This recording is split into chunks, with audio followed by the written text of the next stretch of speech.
and Associate Head Coach John Panner will honor our 6 seniors on this year's men's basketball team. Luke Bitters, Connor Braun, Daniel Garza, Nick Chiavello, Stone Sinek, and Nate Sock. Our first honoree is Luke Bitters, an economics major from Duxbury, Massachusetts, and he's joined by David and Laura Bitters.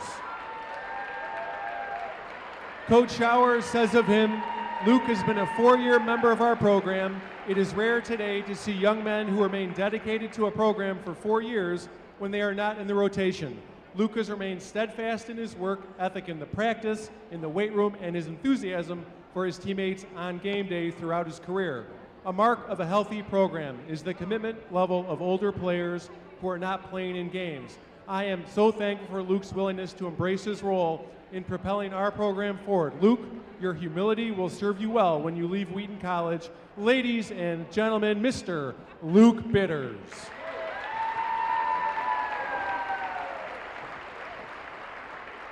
Our next honoree is Connor Braun, joined by his parents Andy and Melanie, and his sisters Alyssa and Kara.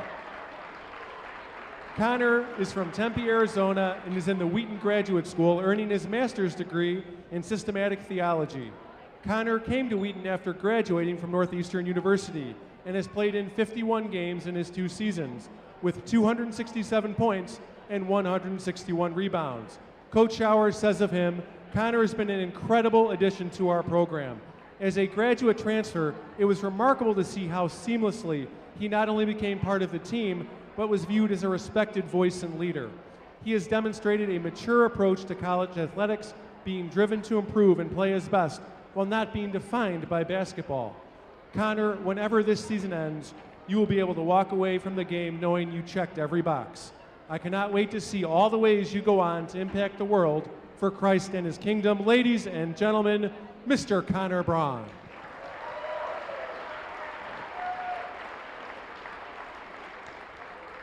Next, we have Daniel Garza, joined by his father Pedro and his mother Denise. Daniel is in the master's program in leadership with the Wheaton Graduate School, and he hails from San Antonio, Texas. Daniel has played in 23 games this season and has established career highs in nearly every statistical category. Coach Schauer says of him, Daniel chose to return and use his final season of eligibility with no guarantee on what his role would be. Yet he would claim the decision was an easy one, and I'm thankful it was. Danny has been a true program guy, always ready to play when called upon, engaged on the bench, and a vocal leader in practice. Daniel, continue to spur on others in service of the Lord. It will always be a great day to have a day. Ladies and gentlemen, Mr. Daniel Garza.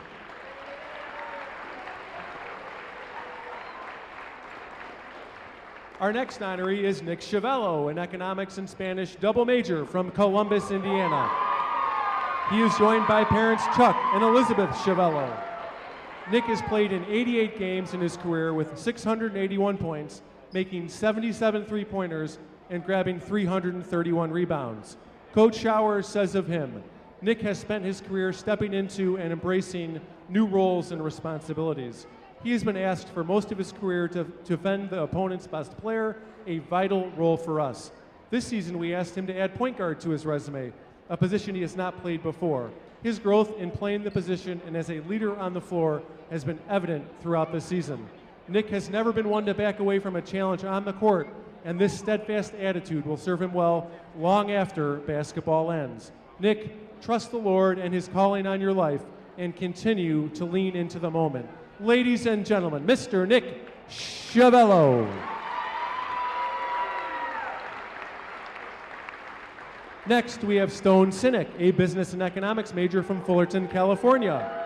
He is joined by his parents, Scott and Delilah. Coach Schauer says of him, Stone is as selfless and committed a player as we have had. Literally, whatever is asked of Stone each day, he faithfully does to the best of his ability. He works tirelessly on and off the court to stay ready in case he is called upon. Stone is reliable and trustworthy, an absolute star in the role he's been asked to play for Wheaton basketball. Stone truly considers others more important than himself. Stone, I am so excited to see how you selflessly serve and lead throughout the rest of your life. Ladies and gentlemen, Mr. Stone Sinek.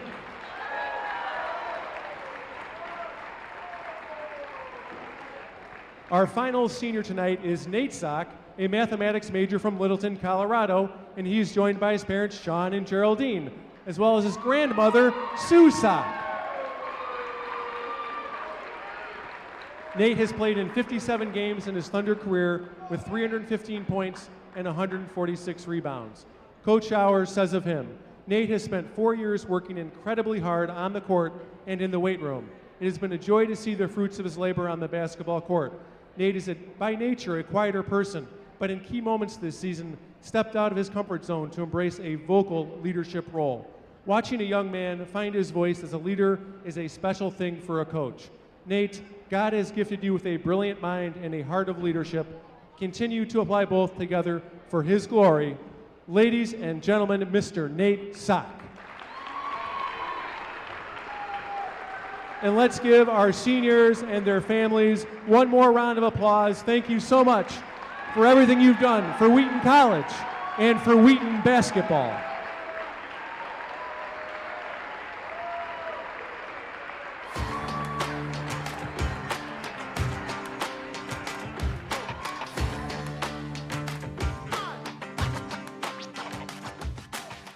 I'm in the Masters of Leadership program here at Wheaton.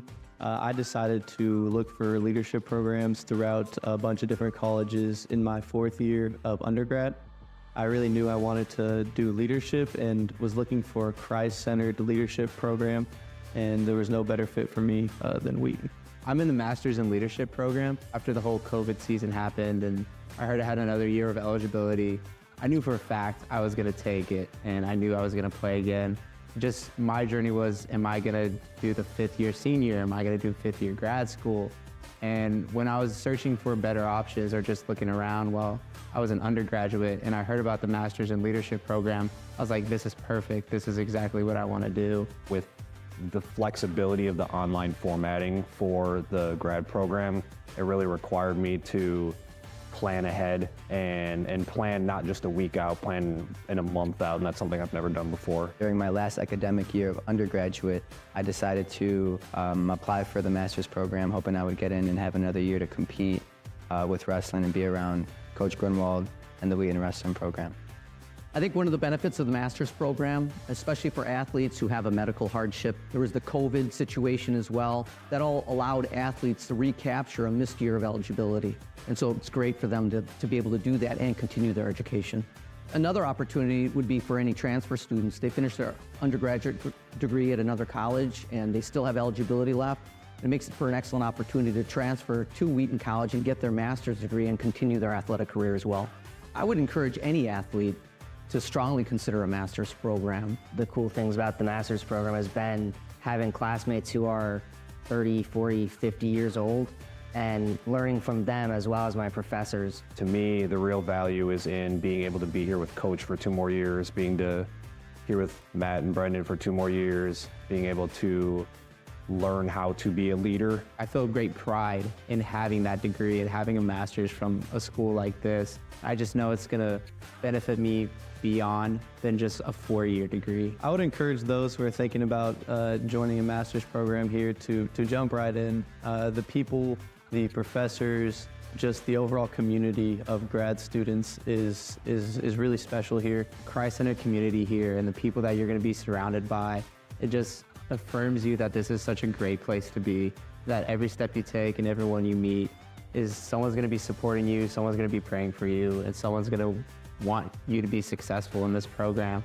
The value to me of a master's degree is huge. You know, it sets me apart from everyone else when I go into the workforce or when I start applying with my resume, and especially seeing this from such a great school like Wheaton. The value of a master's degree from Wheaton, like Dan said, it's just, you can't really parallel that to a lot of other places, especially, like I said before, with the Christ-centered aspect of it. For me, there was kind of a disconnect between being able to apply my faith and apply it with leadership. And coming here has just tied it perfectly together so far with being able to recognize my faith and use that to inspire the next generation. I would just extend a welcome to anyone who's looking to further their academic career. What a wonderful opportunity you have.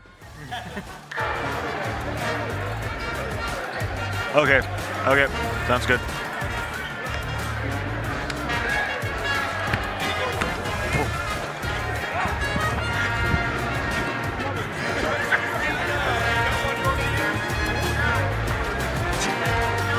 Sorry, Parker. Sorry about that. Very good. That's on me.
The final regular season game about to take place between the Wheaton Thunder and the North Park Vikings. Before we preview the teams, we'll send it down to the floor for the national anthem. Then to Wheaton's beloved and supposedly future Hall of Fame public address announcer, Tim Martin, son of Ken and Kathy Martin, 1968 Wheaton College grads, for the reading of tonight's starting lineup.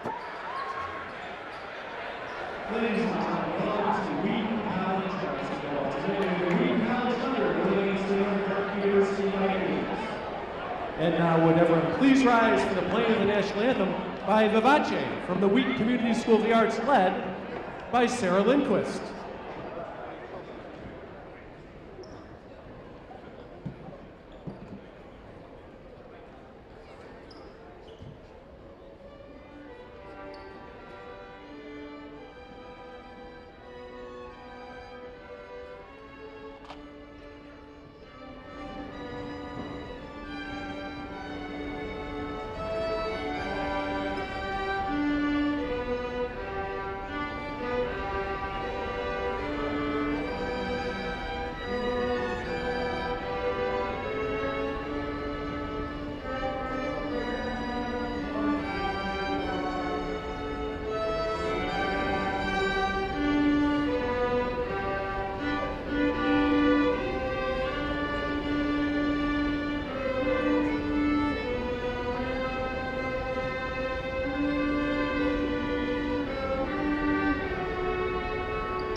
Let's hear it for Vivace from the Wheaton Community School of the Arts, led by Sarah Lindquist.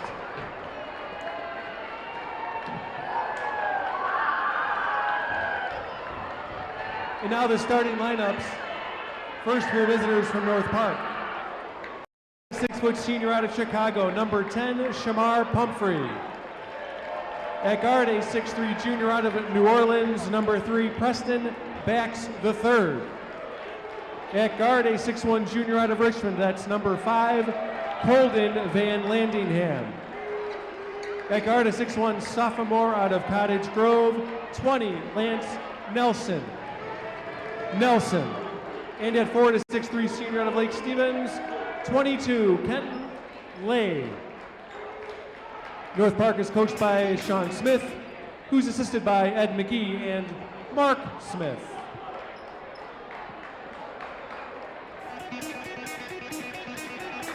And now, Wheaton College fans, on your feet, the starting lineup for your Wheaton College Thunder. At guard, a 6'5" senior out of Littleton, number 10, Nate Sock. At guard, a 6'2" sophomore out of Fort Bill, that's number 12, Kyle Nebbs.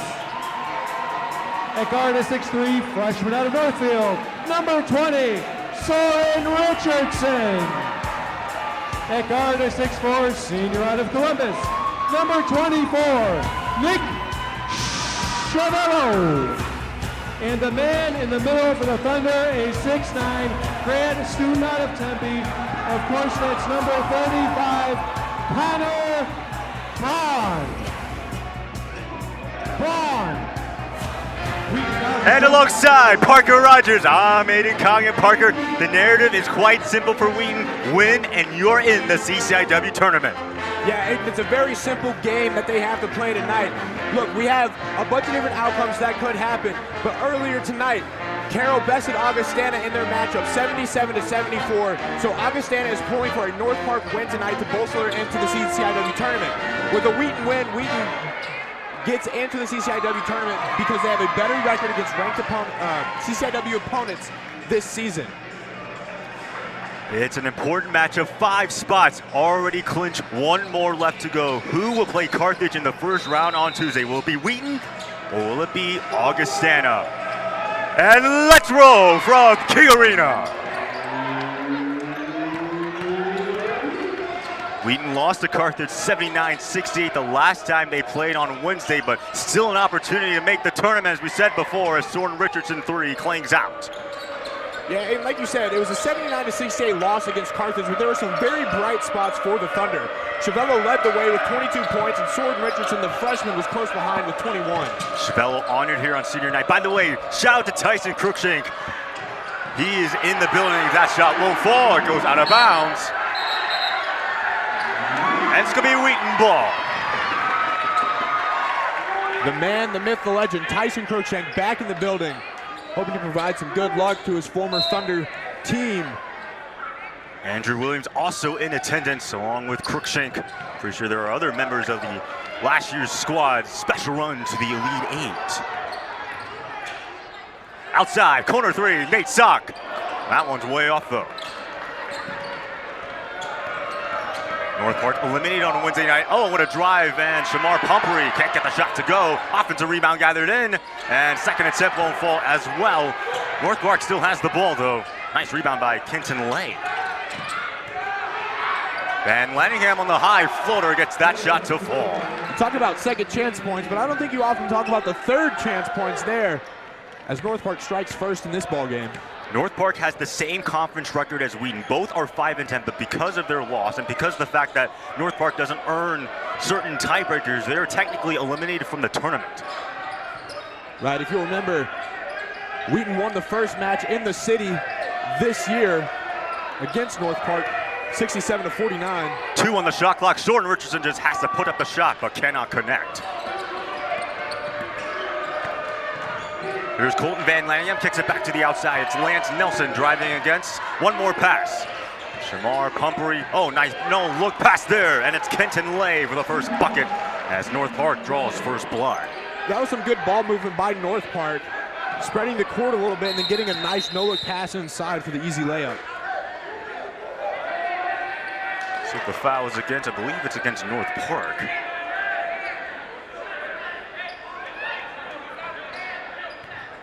See what they call here. Yep, just a little inside on North Park there. Looks like that. That one was on Nelson. North Park showing an aggressive press, already up 4-0 early on here.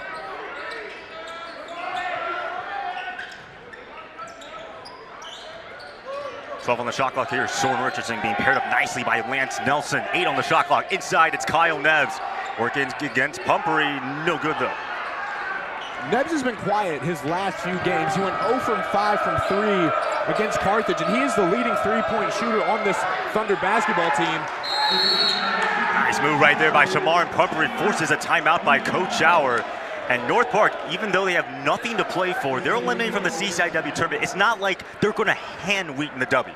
Yeah, you said it right there. Nothing to play for, but nothing to lose. They're going to leave it all out here on the floor tonight. They're playing for their pride. They're playing for their school. Expect a really intense matchup from North Park. And for North Park, of course, the players to watch for: Shamar Pumphrey, number 10, number 5, Colton Van Lanningham, 2 really elite scorers in the CCIW. They will bring it tonight. Oh, they most certainly will. And here's another interesting stat for you, Aiden. In their 85 to 74-point loss against Illinois Wesleyan, they had 53 points off of their bench. Look for their bench rotation to get started early and often here tonight. It's going to be a main point of emphasis for the Vikings. And meanwhile, for the Thunder again, they lost to Carthage, but still, because of you have other teams losing, such as North Park and such as Augustana, they still have an opportunity to still make the CCIW tournament. And what a gift that would be, considering just the structure of this season and sort of the rebuilding nature for the Thunder. They've been met with their fair share of challenges, but they've persevered through it all, and now they're looking at a chance to go into some postseason play. And again, Carroll defeated Augustana earlier tonight. Reach and foul going against Shamar Pumphrey. But as we just said, Carroll lost to Augustana earlier this afternoon. So if you're a Vikings fan, you're cheering for North Park to pull out the W so you can get to the CCIW tournament. Augustana Vikings, that is. We got a few different Viking teams here in the CCIW. That is true. Augustana and North Park both share the same team name. As Wheaton successfully able to get across the backcourt. Here's Kyle Neves, ensuing possession, draws the foul, and it's going to go up against North Park. I like the tenacity there from Nebbs. If we take a look at the replay, he gets the ball and he calls a shot, sees the open lane, goes up for the layup. It's no good, but he draws the foul and he'll go to the free throw line. A 79% free throw shooter, averaging 10.5 points. As you mentioned, Parker, only had 2 points against Carthage. Relatively quiet, 0 of 5 shooting from beyond the arc. But the last time these two teams played, 10 points on 52% true shooting. We know that he can heat up from beyond the arc. Oh, he most certainly can. Nebbs cannot connect on the second, but Wheaton still scores their first points of the ball game. Van Lanningham on the drive, contest for the ball. Soren Richardson able to get it. North Park going with this full court press early and often here. Oh, that pass intended for Connor Braun, an early miscue for the Thunder. I like the thought there, going fast and spreading the court, trying to get the ball to Braun there. Just a bit of an arid pass, knocks out of bounds.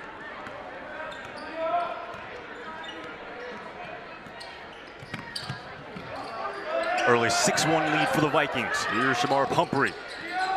Lance Nelson guarded by the freshman Richardson. Preston backs now, guarded by Nebbs. 11 on the shot clock. Backs, sprays in a mid-range J. What a great shot that was from Preston. No points the last time these two teams play. Oh, wide open, Kyle Ness from beyond the arc. It will not fall. Nate Sock tries to tip it back in though, but Colton Van Lanningham gets the board. Thunder right now 0 of 4. They still have yet to make a field goal in this ball game. Another defensive rebound gathered in by Wheaton. Meanwhile, North Park 3 of 6 to start from the field. Here's Nate Sock on the ensuing possession. Got stripped. It'll stay with Wheaton though. I like the selection there by Nate Sock, bringing the ball up the court. Sees a bit of an open lane underneath, goes up. Ball just gets knocked out of his hand there. Noah Hedrick and Nathan Clark will now check in for Soren Richardson and Connor Braun. Noah Hedrick's sort of come on in these past 2 weeks for the Thunder. Provided a lot of great support that they have needed off of the bench. 6 points, 4 rebounds, and an assist for Noah Hedrick. Here's Nate Sock from beyond the arc. That one too strong. And it's going to be a foul against Nathan Clark and over the back call. It's a bit of an unusual start for Wheaton, not scoring in the first 4 minutes, 18 seconds, except for that lone free throw by Nebbs. Wheaton, some of the games, has had struggles when it comes to starting off fast. It's been somewhat inconsistent this entire season. Here's Pumphrey fading away on the mid-range J. Rebound gathered by Lay. Another chance at it and another foul. I believe it's going to go against Noah Hedrick. Great rebound there by Lay. And the ability to go up and draw the contact from Hedrick will send him to the line. Lay has started in two-thirds of his games this season, averaging about 5 points a game. A 65% free throw shooter, only had 6 points and a rebound against Illinois Wesleyan in his last game. Had 8 points, 2 boards and assists the first time these two teams met. Second one's no good. So 9-1 lead and stripped away. Another opportunity, Lance Nelson, and it got rejected. Good defense there from Sock, good awareness.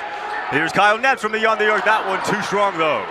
It rings in and out. Wheaton still looking for their first field goal. I like the option to go fast there from Wheaton. Here's Colton Van Lanningham going back to Pumphrey. Kick it outside, wide open for 3. DJ Wallace sinks the triple and quiets the crowd. An early 12-1 lead. If you're Wheaton, you just can't leave an open shooter in the corner like that. You need to figure out some pace here on defense. 14:45 now left to go. One more pass. Noah Hedrick thought about the 3. Tries to go to Nathan Clark, but it's taken away by North Park. Here comes Lance Nelson on the ensuing possession, and he greases the cylinder. No timeout by Coach Schauer. He does motion Connor Braun and Steven Schultz to come back into the ballgame. Another turnover as Van Lanningham draws the foul. Wheaton very sloppy to start this ballgame. Yeah, I'm a bit flummoxed by the start from Wheaton. They're the highest three-point shooting team in the CCIW. They'll finish the 2023-24 regular season with the most made three-point baskets of any CCIW team, and they're the only team to convert over 200 three-point attempts this year. And with that being said, we would like to thank Maypole Restaurant for providing food for tonight's game staff. Maypole is located at 121 West Front Street here in downtown Wheaton. You can visit them or give them a call at 331-218-4181. Again, that's 331-218-4181. And Parker, you were saying about the sacks. Yeah, it's just not a common start for Wheaton to start out this cold. I mean, we're talking about 1 point in the first 5.5 minutes of play. We've seen three-pointers ring in and out. We've seen drives that can't be completed. Coach Schauer has been on this team about their physicality all year long, and they're just not living up to any expectations here early on tonight. Let's see if they can get that turned around as North Park is just stormed out at the start of this game. Van Lanningham still has to attempt his free throws. Right now, North Park shooting 6 of 13 from the field, 46%. Getting off to a scorching hot start. Yeah, if you're an Augustana fan, you have to be pleased, because a win by North Park would mean Augustana would get into the tournament. Carroll's already clinched their berth because of their win against the Vikings. Stephen Schultz has checked in the ball game. Good ball movement there by Wheaton to beat the full court press, which they've struggled against a little bit this year. There's Nick Chiavello driving against Van Lanningham. It's back to Soren Richardson. Richardson, one more pass. It's now Stephen Schultz who has it. Schultz, and the ball is still loose and it's picked up. Here comes a three. It's Van Lanningham. Comes up a little bit short though. And it's going to be a foul against the Thunder. North Park still retained possession. Yeah, take a look at the shot here from Van Lanningham. No good. And they'll call it underneath the basket.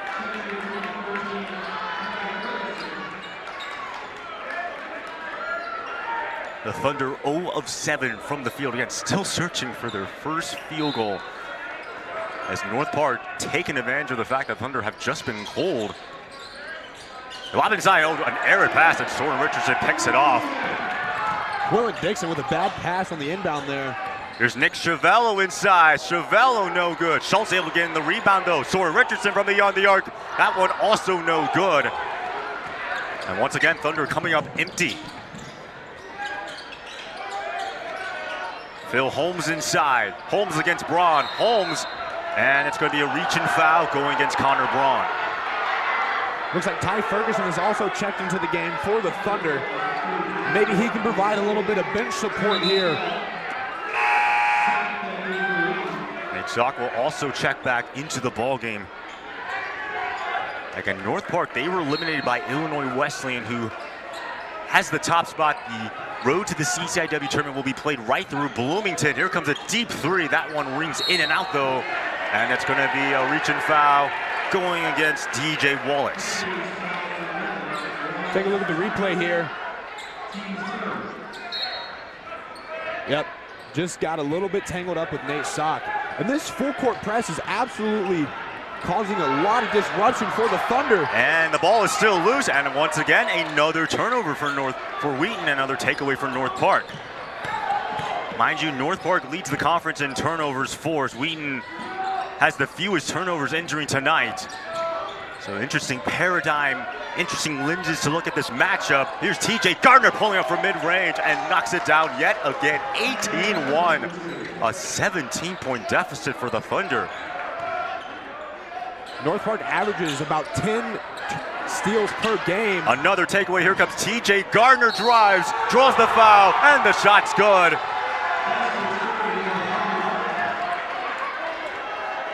Take a look at the replay here.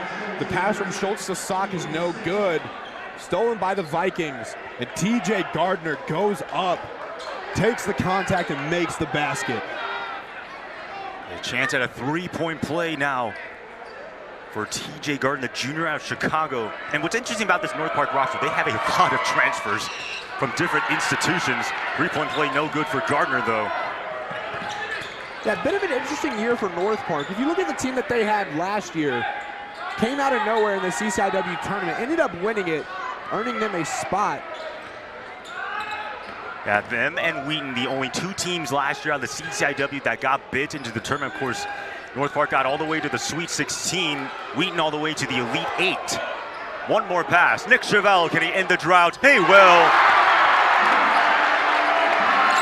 It only took 8 minutes, but finally, Wheaton has a basket.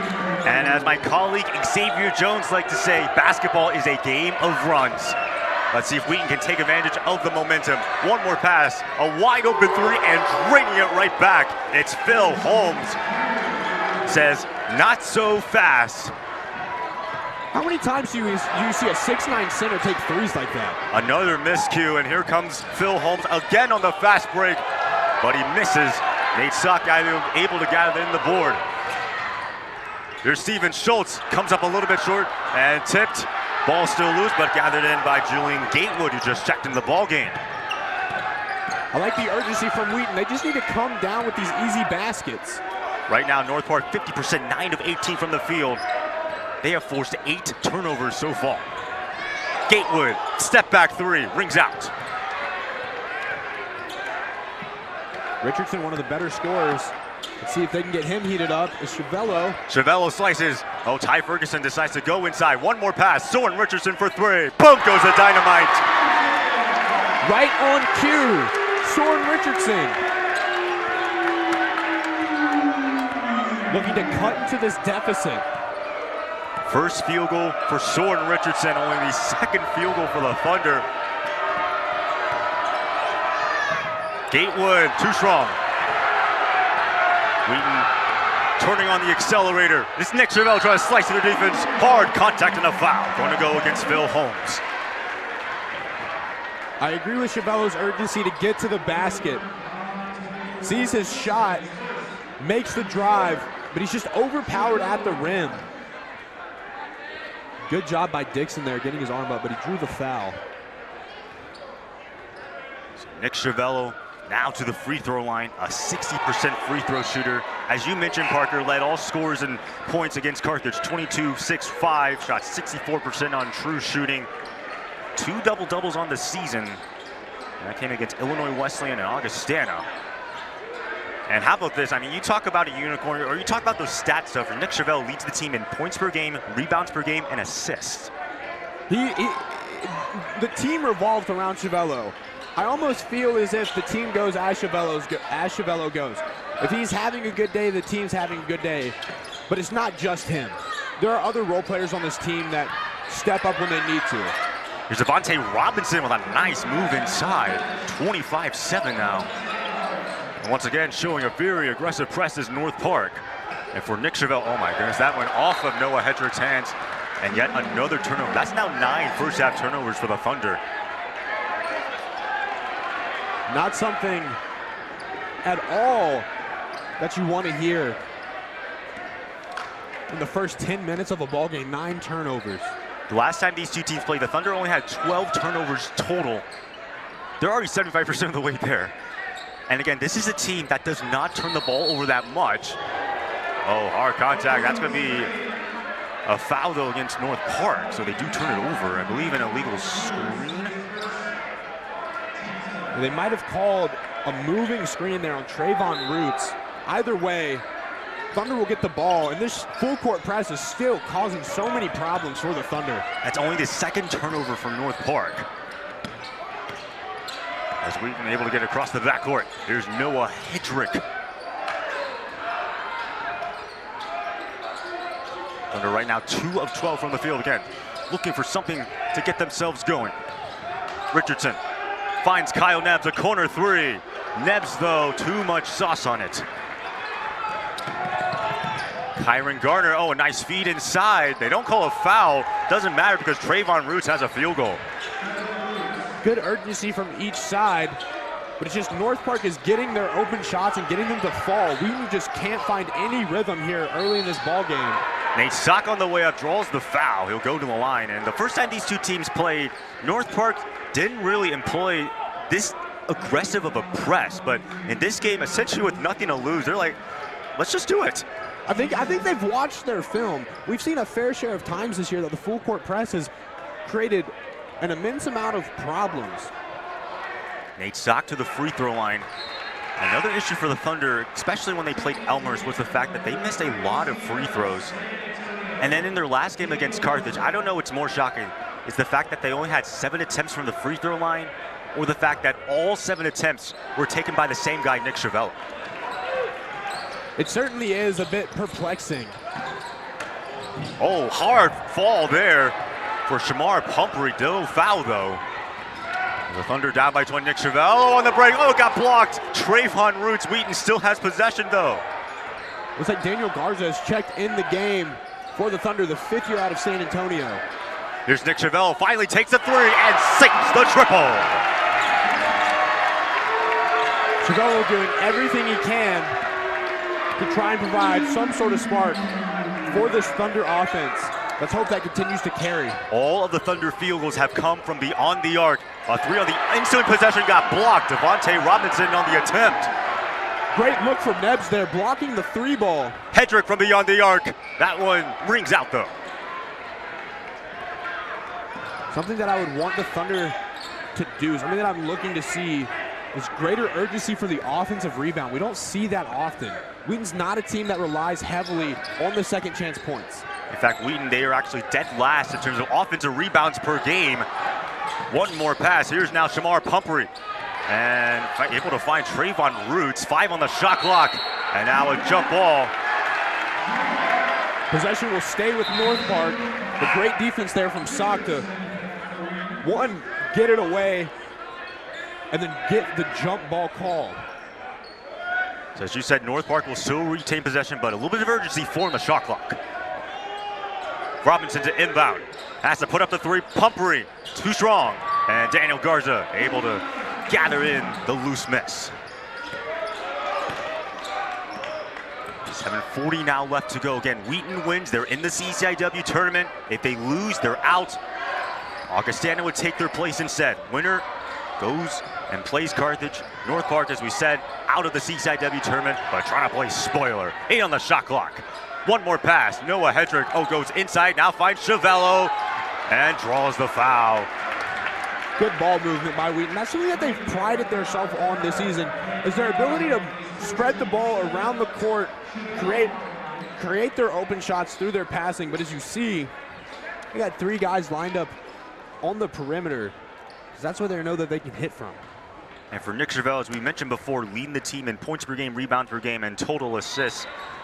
In some ways, I mean, it's surprising the fact that he leads the team in rebounds per game, because when you think of rebounds, you first think, oh, Connor Braun. But no, it's Nick Chiavello really taking in the load and being a really good player for the Thunder.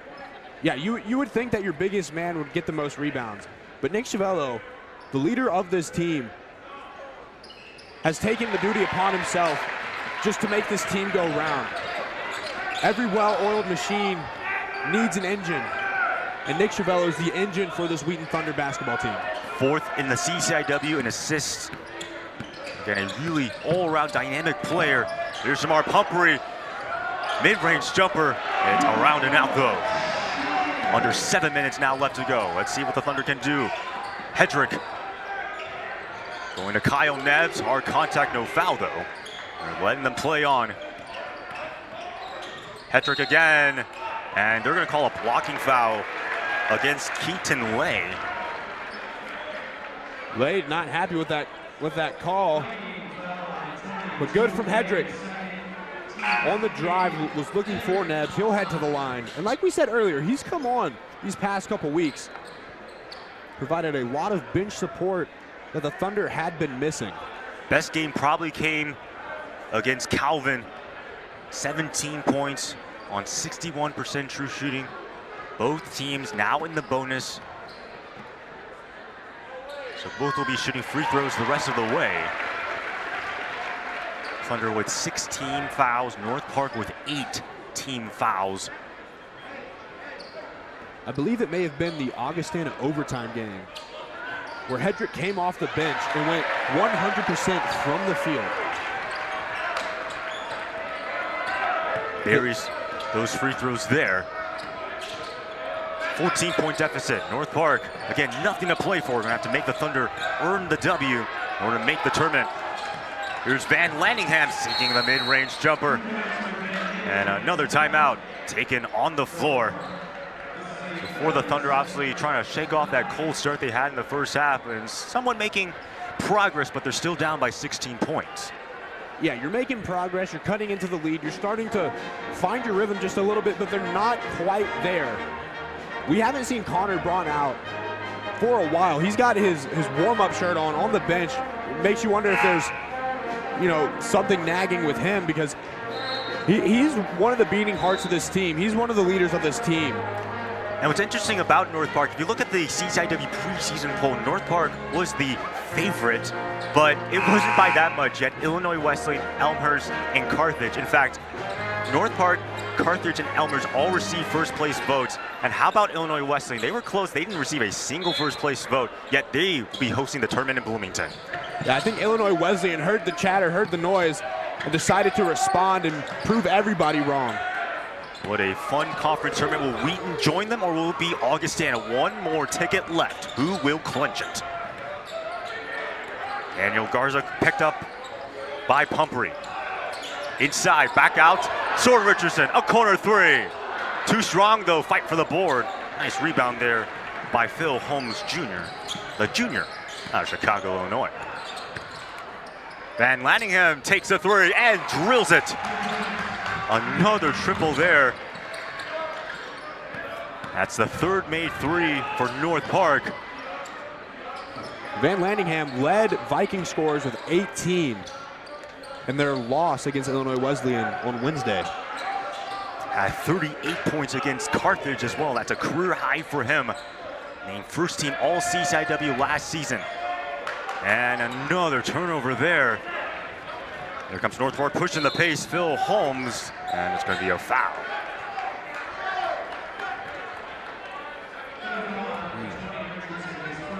Take a look at the replay here. Van Lanningham passes up to Holmes, and they'll call it there on Richardson, the freshman.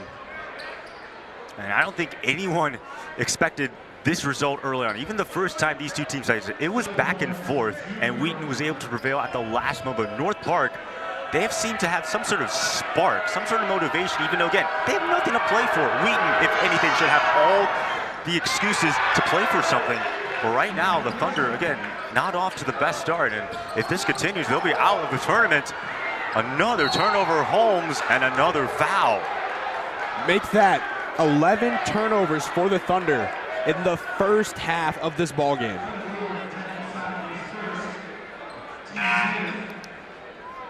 It's not what you want to see from this Thunder offense.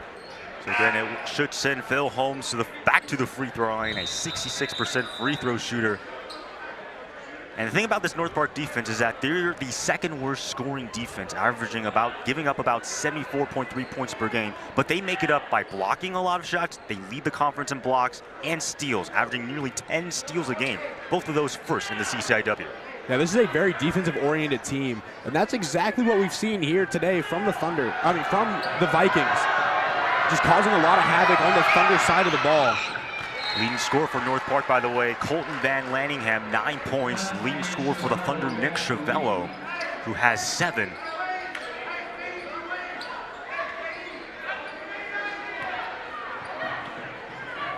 I would like to point out that North Park has 10 players who have scored so far in this game. And how many players does Wheaton have? 4 players. That's now the largest deficit for the Thunder, 21 points, as Noah Hedrick will check out the ball game. But again, it only just takes a run for the Thunder to heat up, and a 21-point deficit could easily be wiped out if Wheaton can get their shooters going. As the Thunder are able to get across the backcourt, still with that aggressive high press is North Park. North Park's defense is absolutely stifling. There's Kyle Neps. That shot rejected there by Van Lanningham. No foul. Here's now Lance Nelson on the ensuing possession. Nelson against Braun. They feed it inside to Phil Holmes. Contact again. And another foul. They'll call that one against Nebbs. They'll say he hit the wrist.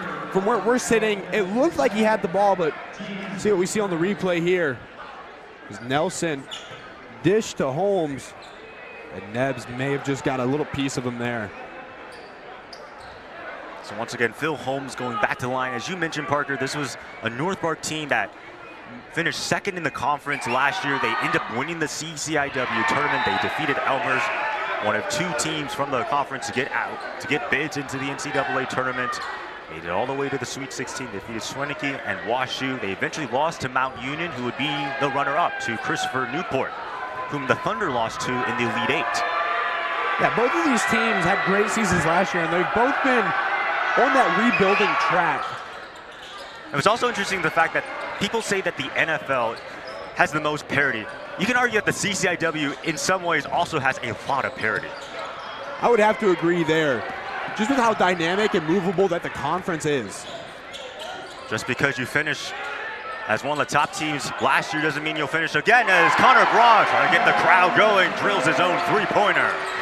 Braun back in the game off the bench. He's been sitting on the bench for a little while, but coming back in and providing a little spark there. That's the first field goal for Connor Braun. And that was the Thunder's first field goal in over 4 minutes as well.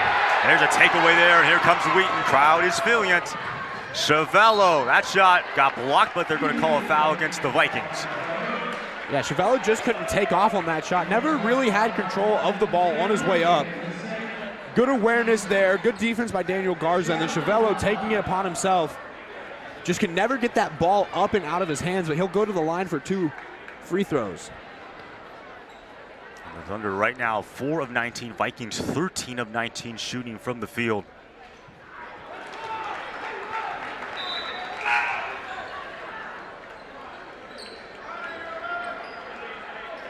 Senior night here at King Arena. Nick Chavello, one of the many seniors that was honored before this game started. Tremendous career it's been for Chavello, as the second free throw is no good. You don't see that often from Chavello. It's interesting, the Thunder are now 4 of 12 from the free throw line. That 3 pounces in and out. Under 4 minutes now left to go. Here's Chavello once again, turning on the gas, and yet another foul. That's going to go against Quillen Dixon. Chavello will go back to the line for his 6th and 7th free throws already here tonight, but he's only hit 1.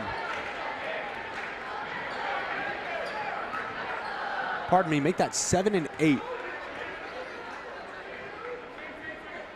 And we talked about how against Carthage, Nick Chavello was the only one who attempted free throws. So I'm wondering if Coach Schauer, I mean, we know that the Thunder offense, they're really diverse in their scoring options. 100%. If you look around the board, you'll see scoring from just about every side. Throughout the season, we've seen Kyle Nebs lead in scoring. We've seen Nate Sock lead in scoring. We've seen Chavello. We've seen Richardson. So it's not for lack of scorers.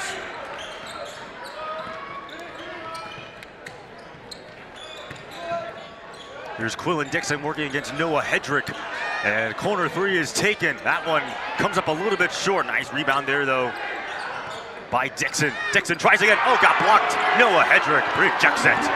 Good job by Hedrick there. Let's see if the Thunder can take advantage of this turnover. Let's see what Nathan Clark now wants to do. Oh, what a nice pass inside. Now the give and the finish. Probably the best possession we've seen. It's Nick Chavello who bangs it home. I would agree. Good ball movement, good quickness. The Vikings just left Chavello open underneath the rim, and he was able to tap it in for an easy basket. 5-0 run in the last minute, 30 seconds for the Thunder. Here comes a corner 3, Dixon. That one, no good though, and it looks like a reach-in foul going against DJ Wallace. And Parker, this is an opportunity for the Thunder. Again, they're on a 5-0 run. This is their chance to really build that momentum. Aiden, you're exactly right. And you said it best earlier. Our colleague Xavier Jones loves to say basketball is a game of runs. So let's see the run that the Thunder can go on now to build momentum going into halftime. 15-point deficit now. Let's see if they can try and close that down to as close to single digits as they can. And because of the foul, it's now free throws again for the rest of the way. Both teams are in the double bonus. So it'll be 2 free throws till the end of the first half. Where Connor Braun again while these other seniors has started in every single ball game, 3 double-doubles, 6.7 rebounds and 4 assists against North Park the last time these two teams played. 8 points, 3 boards, and an assist against Carthage. 7-0 run now for the Thunder. Another drive and another miss. With a guy as tall as Phil Holmes, you'd think those baskets are just a little bit easier to try and tap in, but he doesn't get it to fall there. Thunder can continue to build this momentum here. 2:40 now left to go. Thunder trailed by as many as 22 points. They're down only by 13 right now. Nathan Clark just lost it. And here's, rejected. Nick Chavello sends it back. That was absolutely electric from Chavello there. It almost looked like it was going to be points for the other way, but Chavello with a nasty block. Here's Chavello on the mid-range jumper, just a floater, and it falls. An 11-0 run now for Wheaton. Off the glass there, Chavello called his shot and took it. He wanted to protect this Wheaton run at all costs. Chavello now with 13 points, leading scorer on all teams. That one deflected out of bounds, and it will stay with North Park. It went off the hands of Hedrick. Yeah, went off the hands of Hedrick. We would have liked to see it go off the hands of Quillen Dixon, but refs saw otherwise. For North Park, they are scoreless in their last 2 minutes and 57 seconds. One out of their left side in terms of field goals before that one. It's Shamar Pumphrey. Pumphrey didn't even take a step there. Only his second field goal in now 9 attempts. Can leading scorer Colton Van Lanningham, another takeaway. Here comes TJ Gardner, all gas, no brakes, and an easy deuce. See what the Thunder have drawn up here for this possession. See if they can get that ball movement that they like so much. Start clicking. Under 80 seconds now left to go. Inside, and it's going to be a foul against the Vikings. Let's see if we can get the number. It's going to be TJ Gardner, as he was jostling with the ball with Connor Braun, and again, Braun going back to the line. Yeah, I think Gardner would have liked to see that one be a jump ball. Ref wasn't having it. And stay tuned for this halftime show. We will have an award ceremony during the... Oh, correction, we will not have an award ceremony. Thank you, Dennis, our producer from above. It's right now a 15-point deficit. How close will they be able to cut it before halftime? That's the question we're all wanting the answer to. We got about 1:19 left to figure that out. Braun knocks down the second free throw as North Park's lead is trimmed down to 14 points. Here's TJ Gardner. He lost it, but they're going to call a reach and foul against Daniel Garza. Crowd does not like the call. No, not at all. Garza just got his arms a little tangled up inside there. And it'll be free throws for Gardner. Gardner with 6 points already. His first and second attempts from the line. What's interesting about TJ Gardner, this is his third stop. 2 years ago, he was at Henry County College. He was named Skyway Freshman of the Year. Then last year, he was at Murray State. Now, here at North Park. He sure has made the rounds. It's now a 16-point lead for the Vikings. Like you said earlier, Aiden, this North Park team is heavy laden with transfers, and usually having a lot of transfers on your team would have a negative connotation, but I don't think it's that negative of a connotation. Here's Ty Ferguson, who just stuck to the ballgame. That went off the heel of TJ Gardner. The Thunder are going to retain possession.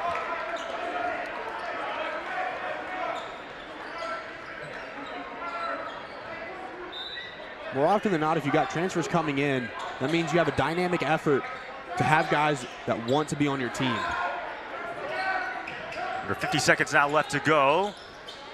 Here's Ty Ferguson trying to get inside, but yet another foul going against North Park. It's going to go against Shamar Pumphrey. So Ty Ferguson, the freshman, now to the free throw line in high school, played with his dad. Again, had a chance to talk to Coach Schauer a couple of weeks ago before the Thunder played Elmhurst the first time. He said, hey, I was not going to even give Ty Ferguson a spot on the roster, but Ferguson impressed Coach Schauer so much that he had to give him one. And he's impressed in a couple of games, especially against North Park. Career high 11 points the first time these two teams played. Yeah, he shoots 77% from the free throw line. Second free throw, though, rings in and out. The Thunder are now 10 of 19 from the line. You'll hear this from time to time. You live and die by the free throw. Let's hope that's not true for the Thunder here tonight.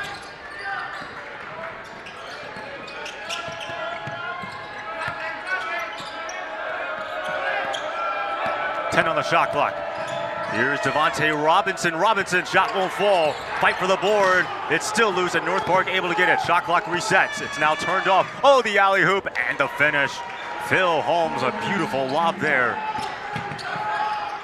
Again, North Park showing a very aggressive press. 5 on the shot clock. Here's Ty Ferguson, 2 to shoot. Just has to put up one more shot.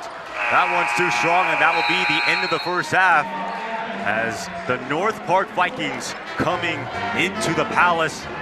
They hold a 17-point lead against the Wheaton Thunder. Again, if Wheaton loses, they are out of the CCIW tournament, and Augustana would qualify. We'll have the start of the second half after these messages and a word from the Wheaton Thunder Sports Network.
Wheaton was definitely the best place, for me that I could have ever gone. I look back just making the decision to come to Wheaton. I'm so grateful, for everyone in that process who helped lead me to Wheaton. I feel like I've grown in just so many different ways, looking back to my freshman year, even just thinking about it now, to kind of where I am now, and really couldn't have asked for any better place to be. And honestly, again, that's a testament to all the people that I got to surround myself with every day here. When I saw him play in high school, I came back and told Coach Banner, he clearly is talented enough, but he is so small. Growing up as very short, skinny, kind of out-of-place point guard, I think that's really where you have to have a chip on your shoulder to know and go in that, I've put in the work and I deserve to be on the court here. But to be honest, he wasn't the best player on his high school team, and then he wasn't the best player at Wheaton for 4 years. But honestly, very quickly into his first few practices, I could tell we had somebody pretty special. But he is, by all measure now, one of the all-time great players to ever put on a Wheaton jersey. But he's also going to be the type of young man that you can point back to and say, this is what a star player looks like, behaves like, and acts. I think looking back early on in my career, I really was afraid to fail. And that's something that we talked about a lot, was throw all your dice out there, put all the chips out there. And don't be afraid to fail. And that's something that we kind of worked on together. And that's really what helped us gain trust. And for me, my past, 2-3 years, I was really able to play more free. When you get a young man like Tyson, you realize you got something pretty special as a coach, because in a lot of ways, he became the leader of our team. And I just cheered a lot. He just became somebody who really embodies everything you want from a best player. It's honestly such a great honor, and it's something that, I never really thought was on the table. I do describe the Justice Trophy regularly as the Division III Heisman for men's basketball. It really is in many ways the most prestigious award that is given out in men's and women's basketball at the Division III level. It not only measures the basketball ability of the men and women at Division III basketball, but also the academic and service of those individuals. So it's a total award that really encompasses not only just the talent level, but really the most outstanding student athlete in our sport. The initial feelings were just of gratitude and thankfulness to Wheaton, to Coach Shower, to Coach Panner, everybody who invested in me during this time. I thought he was better than people probably perceived. The fact that he wasn't on any All-America lists, preseason lists, surprised me given the career he had had to that point. And I think he kind of carried a little bit of that chip on his shoulder into this season and used that as motivation. I'm not going to let anybody outwork me. I think that's really kind of where it comes from and stems from, is just wanting to win badly enough to where, you're willing to sacrifice. One of the things I love about Tyson is he averaged over 5 rebounds a game, and he's not much taller than me. So he just simply was relentless to go rebound the basketball, and knew that given our personnel, that was going to be a potential area of weakness and that he needed to help us there. I honestly believe if I didn't show up for a week, Tyson would have made sure our team did exactly the same thing we did when I was there. And so his legacy will be brought up over and over and over again, whether I'm here or not, because he's going to be on the wall and that trophy's going to be downstairs. The academic reputation of the institution is so high that the students we get here are really self-motivated to do well academically. That matters to them. So they're typically pretty good students on our roster. And then because of their relationship to Jesus, there's a sense that we should serve others and try to model that as Jesus did.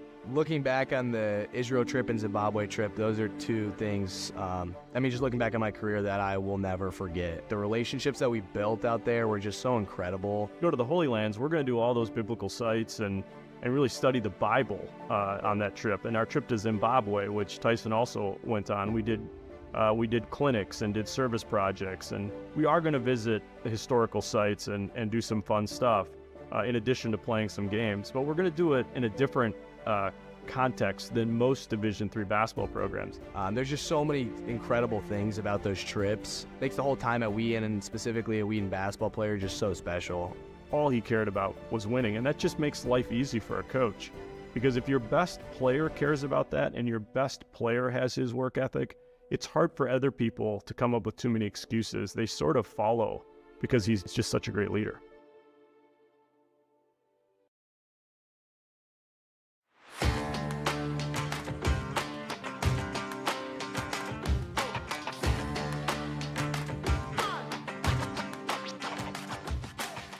I'm in the Masters of Leadership program here at Wheaton. I decided to look for leadership programs throughout a bunch of different colleges in my 4th year of undergrad. I really knew I wanted to do leadership and was looking for a Christ-centered leadership program, and there was no better fit for me than Wheaton. I'm in the Masters in Leadership program. After the whole COVID season happened and I heard I had another year of eligibility, I knew for a fact I was gonna take it, and I knew I was gonna play again. Just my journey was, am I gonna do the 5th year senior? Am I gonna do 5th year grad school? And when I was searching for better options or just looking around, well, I was an undergraduate and I heard about the Masters in Leadership program.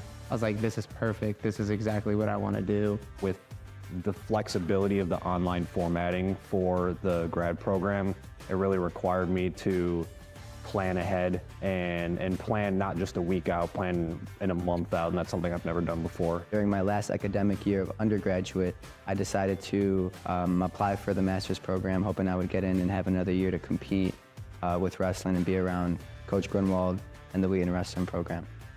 I think one of the benefits of the master's program, especially for athletes who have a medical hardship, there was the COVID situation as well, that all allowed athletes to recapture a missed year of eligibility. And so it's great for them to be able to do that and continue their education.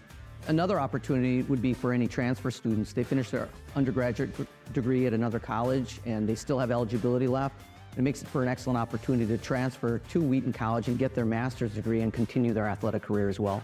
I would encourage any athlete to strongly consider a master's program. The cool things about the master's program has been having classmates who are 30, 40, 50 years old and learning from them as well as my professors. To me, the real value is in being able to be here with Coach for 2 more years, being here with Matt and Brendan for 2 more years, being able to learn how to be a leader. I feel great pride in having that degree and having a master's from a school like this. I just know it's gonna benefit me beyond than just a 4-year degree. I would encourage those who are thinking about joining a master's program here to jump right in. The people, the professors, just the overall community of grad students is really special here. Christ-centered community here and the people that you're gonna be surrounded by, it just affirms you that this is such a great place to be, that every step you take and everyone you meet is someone's gonna be supporting you, someone's gonna be praying for you, and someone's gonna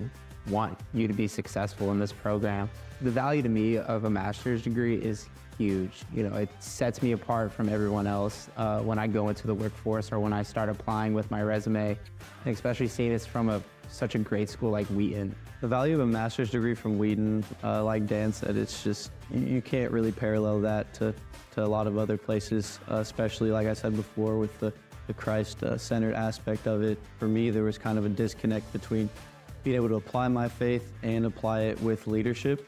And coming here has just tied it perfectly together so far with being able to recognize my faith and use that to inspire the next generation. I would just extend a welcome to anyone who's looking to further their academic career. What a wonderful opportunity you have.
And welcome back to the start of the second half between the Wheaton Thunder and the Vikings. Currently, North Park up by 17. And Parker, give a lot of credit to North Park. When Wheaton wins to win, North Park has shown up tonight. Oh yeah, North Park has nothing to play for, but nothing to lose. They're playing for their pride tonight.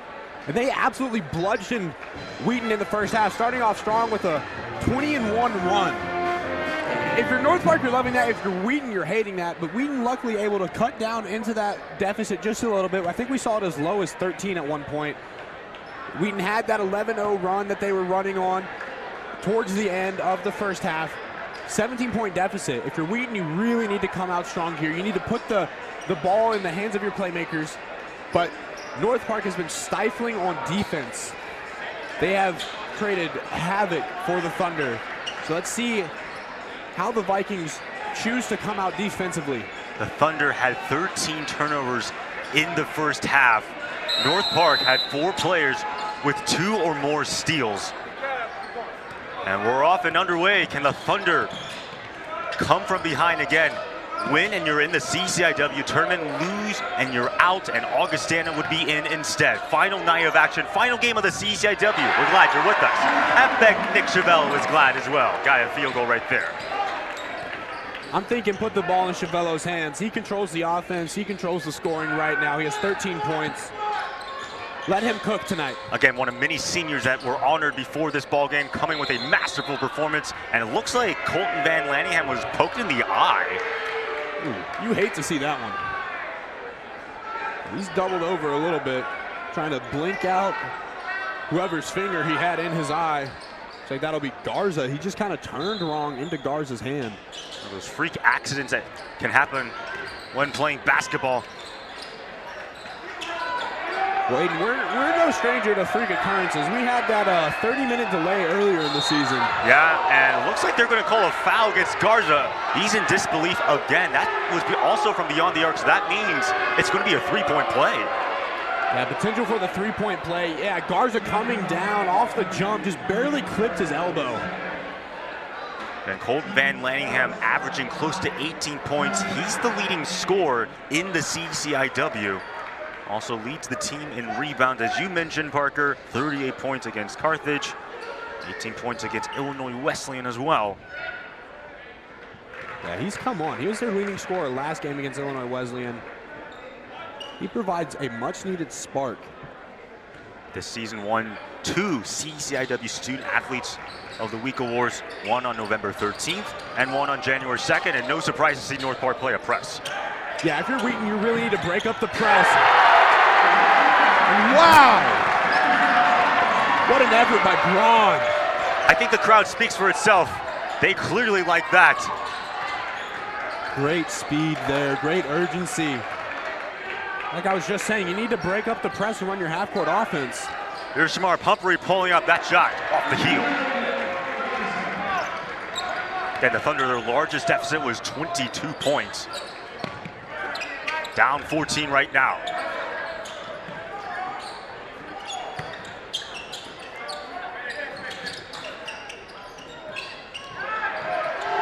And once again, Nick Chavello cannot finish.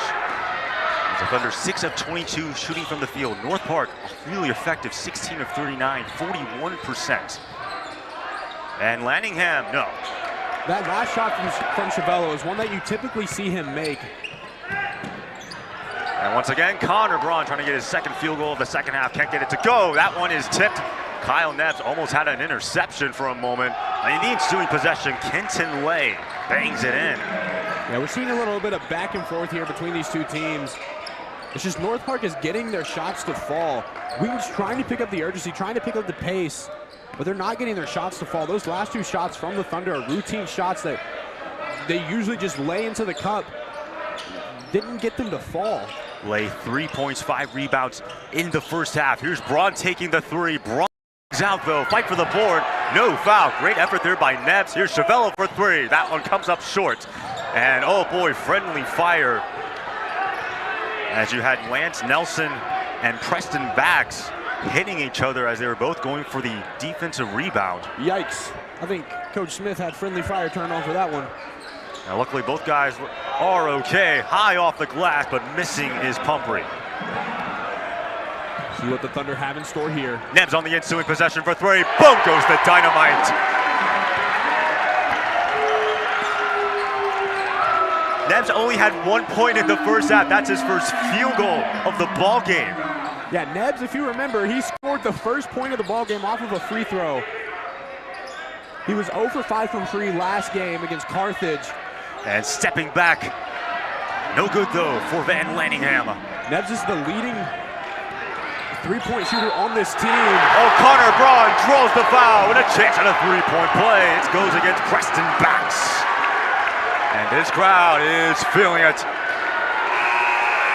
You can feel the energy, you can feel the excitement, you can feel how much a win tonight means, not only for this team, but for these fans and for this school. Again, Wheaton wins.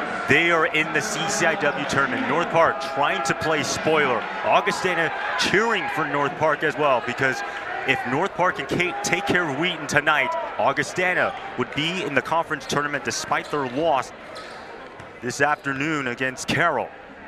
You think Augustana's having a watch party? Oh, I'm pretty sure they are.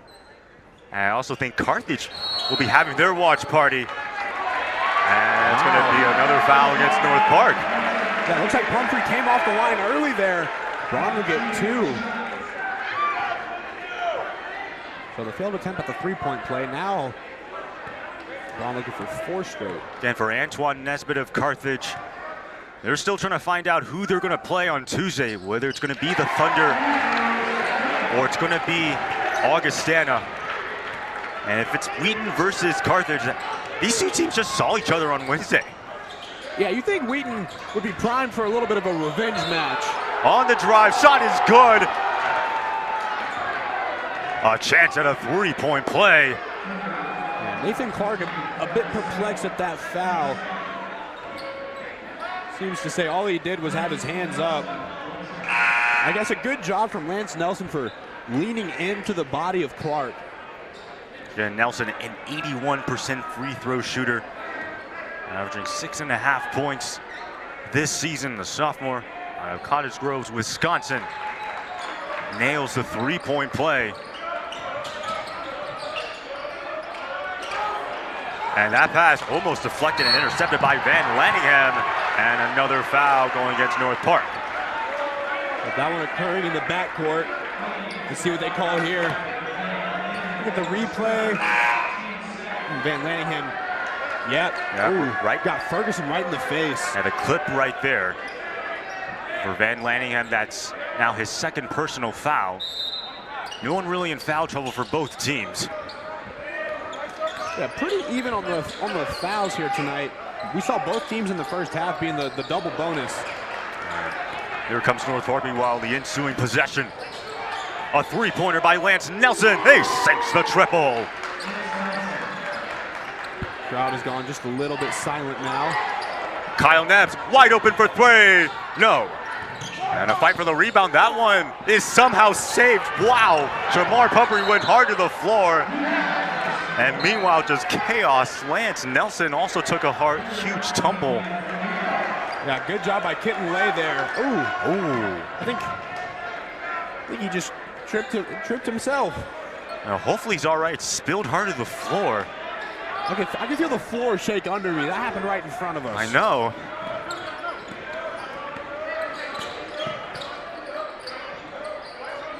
See what Coach Schauer has drawn up for the Thunder here. Here's Ty Ferguson. They kick it out. Noah Hedrick now. Hedrick looking back. 9 on the shot clock from the top of the key. Boom goes the dynamite. Daniel Garza drains it. And a timeout is taken on the floor. Only a 15-point deficit, Parker. Danny G, with some much-needed support off the bench there, hammers that three off the back glass. And you love to see it. The 5th year on senior night. And talking about seniors, Nick Chevelle really putting on an excellent performance. 15 points, 6 rebounds, and an assist. I mean, for these guys, they don't know if this is going to be their final game or not, or if they will be playing on Tuesday, but they're really selling out, especially Chevelle. Oh, 100%. You got to put everything on the line, especially if you know this is potentially your last game ever. You would expect the urgency to be picked up a little bit, especially in the first half, but their urgency now has started to pick up, and it's come with time. And for both of these teams, they have lost incredibly close games. The CCIW has been so competitive. The Thunder, they're 5-11 in games decided by 10 points or fewer. North Park, they are 4-10. And so you're talking about really 15, 16 games that were so close and down to the wire. If they were to win those couple of games, we'd be talking about a completely different conference. Oh, 100%. And the fact that for each of these teams respectively, it's a rebuilding year, they've kept a lot of games close, and they've shown that they can compete with some of the best teams out there. Of course, for North Park, Shamar Pumphrey, also a senior, likely going to be graduating. Transferred out of Aurora, by the way. But Colton Van Lanningham, the junior, he will be back next year. So excited to see these North Park players in action. Of course, the Thunder players, many of them are honored. Chavello, Daniel Garza, Connor Braun. 15:05 now left to go. North Park leads by 15. Here's Pumphrey. Fades, no. Wheaton doing a good job beating the full court press and getting the ball down to their end of the court quickly, setting up their half court offense. Wheaton right now shooting 5 of 10 from the field. North Park 3 of 7. Upstairs, and the rebound gathered in by Lance Nelson. We don't usually see this much of a cold spell from Nebbs from 3. And Kyle Nebbs leads the conference. 3-point attempts, 3-point makes. Oh, able to get his own rebound, but that one's way off though for Kyron Gardner. Gets it once again, another miss. Who's going to come down with the ball? And finally able to bang it home, and trash talking at the same time is Gardner. You talk about second chance, didn't get it. Third chance, the fourth chance points there. Ferguson draws the foul. It's going to go against Kenton Lay. As Ferguson takes a little bit of a tumble there underneath the basket. Yeah, good pass by Hedrick. Ooh, Ferguson, I think he got clipped on the neck by Kenton Lay. In the shoulder a little bit. Well, he's still not wanting to speculate, but still somewhat holding that shoulder of his, although he's shaking it off. He'll go to the line for 2. A 77% free throw shooter, Ferguson. Only with 1 point, now given 2. So does have 3 assists. As North Park making a slew of substitutions. Quillen Dixon checks in, TJ Gardner checks in, as well as Phil Holmes. So if anything, a lot more height for North Park. You have Phil Holmes 6'9". We mentioned it in the first half, but North Park relies heavily on their bench. They had 53 points off the bench in their last game against Illinois Wesleyan. 23 bench points in the first half. They have 11 guys who have scored baskets for them here tonight. Leading scorer, Colton Van Lanningham with 12 points, as well as 5 rebounds. Here's Quillen Dixon, sky hook, no. Oh, North Park thought he stepped out of bounds. They don't call it though, so Wheaton still has the ball.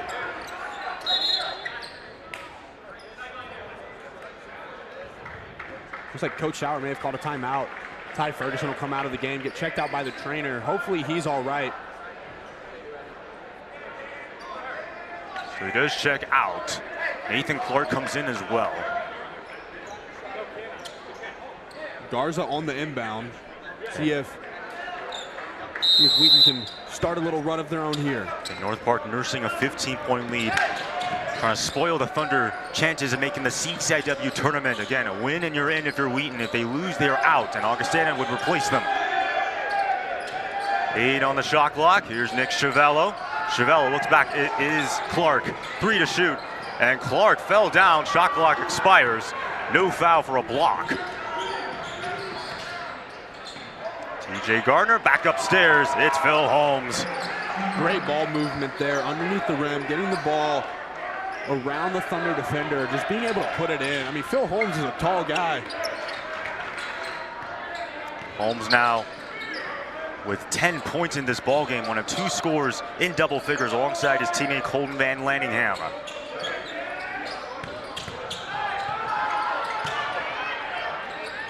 Looks like Holmes tried to sell a foul there. 8 on the shot clock. Chiavello will take the three and drains it. Good from Chiavello there. He's done a great job hitting from range. That's 3 for 4 on the night. 18 points now for Nick Chiavello. And that shot will not count. It will be a foul against the Thunder. That'll be Nate Sock underneath the basket. Gets his arm wrapped around Holmes there just a little bit on his chest. Yep. Ref calls no shot. For Nick Chiavello, he is 4 points away from tying his career high, which was set against North Central this season on December 2nd. So something to be keeping track of. And again, what could potentially be the final game for these seniors. Another foul upstairs. They'll send Kyron Gardner to the line. Let's see who they want to orchestrate the foul against. I believe it will also go against Sock.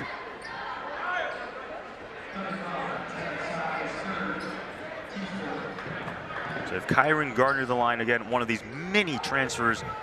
Originally played at Morton College. Last time these two teams played had a career high in points, rebounds, and assists, 14, 7, and 2 respectively.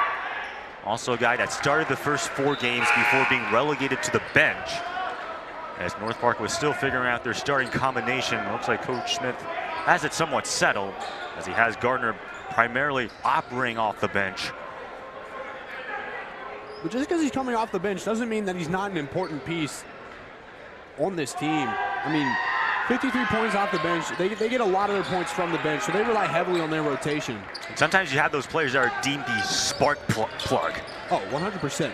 Those guys that, when they come off the bench, they can generate points. And that one goes out of bounds. And that's yet another turnover for the Thunder. Make that 17 on the night for the Thunder, compared to North Park's 4. Again, North Park, they're the best team at forcing takeaways. Wheaton, the best team at not turning the ball over. And it looks like Kyron Gardner was caught traveling and using frequent flyer miles. Hey, usually I'm all about using those frequent flyer miles. But I don't think the referees are going to give him a pass on that.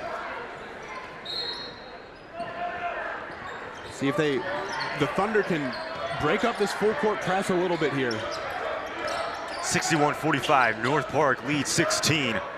And Augustana cheering for the other Viking team in the CCIW, because if they win, Augustana's in. If Wheaton wins, though, the Thunder are going to the tournament and will play Carthage on Tuesday. 8 on the shot clock. Here's Noah Hedrick, almost lost the handles. 3 on the shot.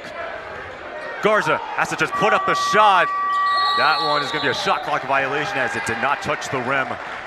And that was just suffocating defense there by the Vikings. Give them credit. You know, we haven't heard much out of Soren Richardson tonight, the freshman who's usually a really great role player in this team. He only has 3 points, and that was 1 3 that came in the first half. And Kyle Nebbs only with 4 points on 1 of 8 shooting from the field. Also relatively quiet.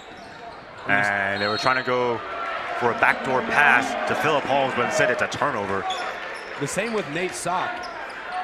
He's got 1 block, no points, 3 rebounds. But the other 2 seniors, Nick Chiavello, 18 points, Connor Braun, 12 points. They've been playing really well. See if they start to incorporate some of these guys who have been able to heat up a little bit this season. Get the ball in their hands, let them take their shots. They get it to Connor Braun inside. Braun draws the foul, and a chance at a 3-point play. Chiavello doing his best quarterback impression there, chugging it all the way across the court to Braun, and Braun goes up strong. The foul will go against Devontae Robinson. That'll be his first personal.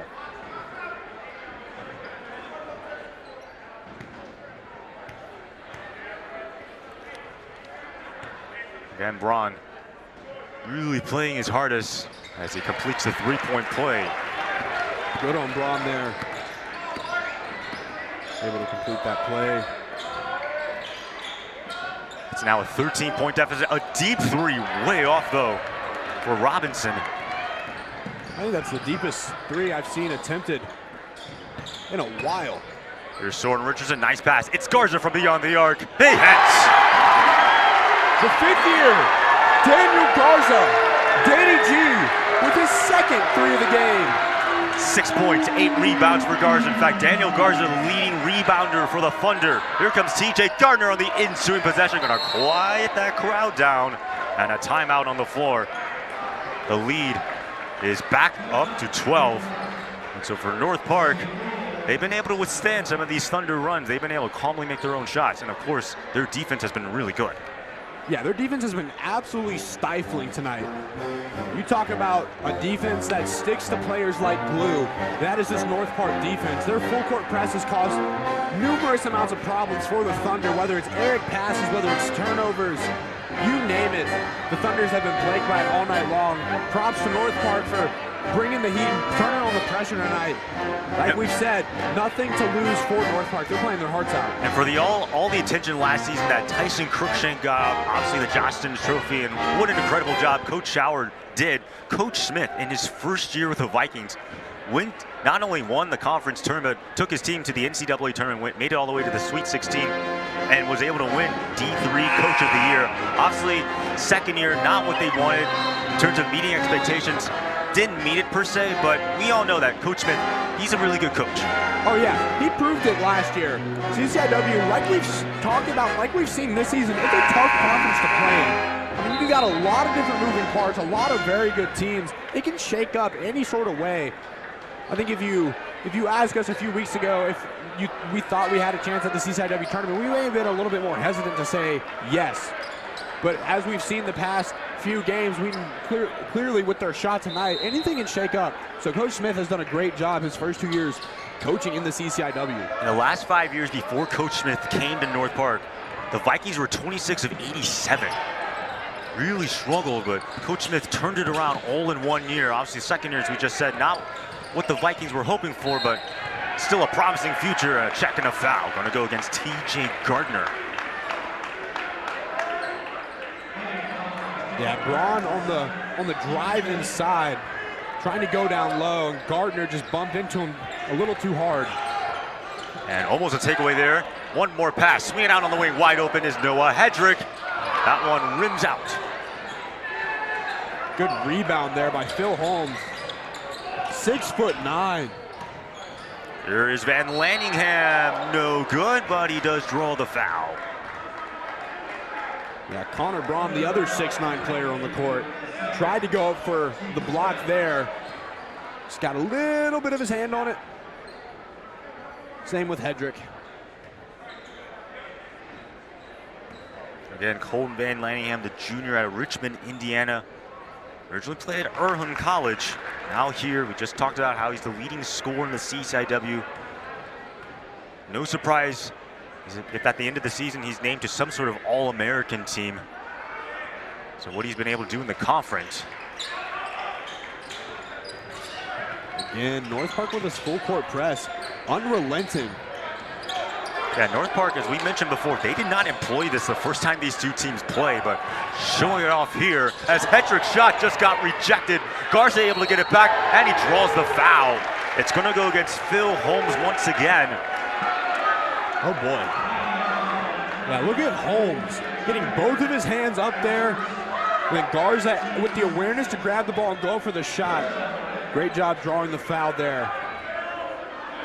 That's going to be Holmes' first personal foul going against him. 6th team foul for North Park Thunder with 5 team fouls.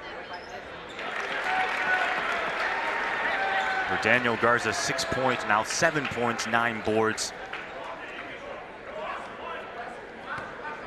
Again, putting it out there on the line. In fact, already just broke his career high in rebounds. Previous was 5. Ironically enough, also against North Park. And out of all the seasons that Daniel Garza has had, this season, he's played a lot. Oh yeah, he's been a good role player off the bench, providing support when he needs to, when his number is called. Obviously, opting in for that 5th year, coming back, knowing that he had a chance to play more. And once again, they're going to get Phil Holmes to take out his passport. He was caught traveling. Holmes trying to use some more of North Park's frequent flyer miles. I don't think spring breaks for another few weeks. He's going to have to save those up. Yep. That pass was deflected by Julian Gatewood. Wheaton's going to retain possession. full court press, man, it's been the bane of Wheaton this season, it feels like, whenever a team is really leaned into it. And also what's interesting to note is that this is the most we've seen Wheaton go up against this full court press. It feels like this press is on steroids. Whoa, that went out of bounds. Hello there, TJ Gardner. Wow, that was coming for our face. Had to reach out and block that one. Nice save there, Parker. Hey, put me on the court, Coach. I'm ready. Yeah, you're ready, for sure. A bit of an arid pass. Thunder still retain possession, though, with 9:29 left to go. It'll be Neves, who's been relatively quiet, though. Only 4 points for him. Nick Chavello drives, lost on the way up. And it will stay the Wheaton way. Coach Schauer not too happy with the call of the no foul there. He was searching for it. 12 on the shot clock, Garza inbound. They find Connor Braun, swings across court. 8 to shoot now. Garza left wide open for 3. And that one's too strong, though. Phil Holmes able to gather in the board. Garza just barely missed it. Oh, the crowd was reacting. And yet another foul going against for Cole Van Lanningham. Yeah, Van Lanning. I think they called that one against Braun as Van Lanningham went up. Trying to exactly tell what the crowd, they were booing before that play, what they were booing about.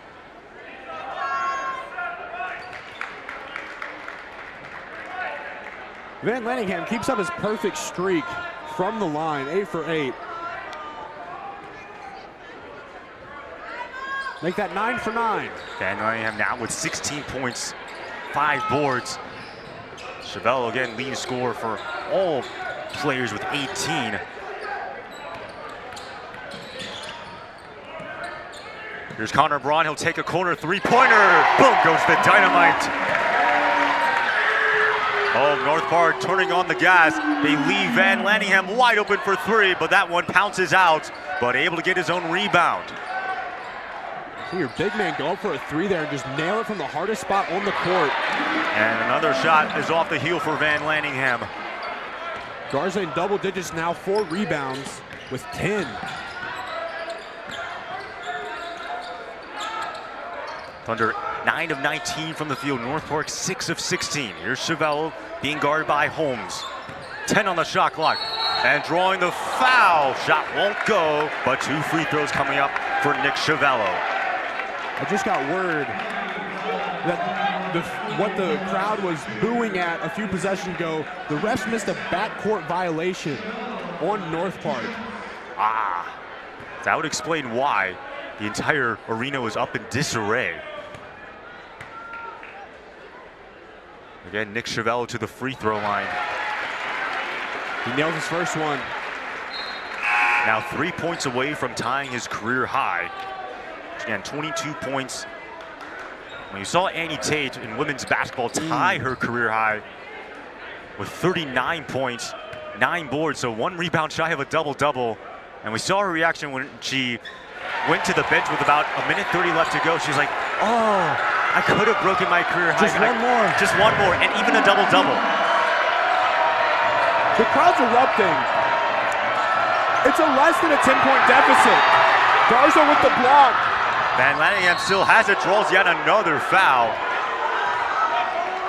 And he'll go back to the line. The foul goes against Kyle Neves. And Van Lanningham leading all North Park scores with 16 points.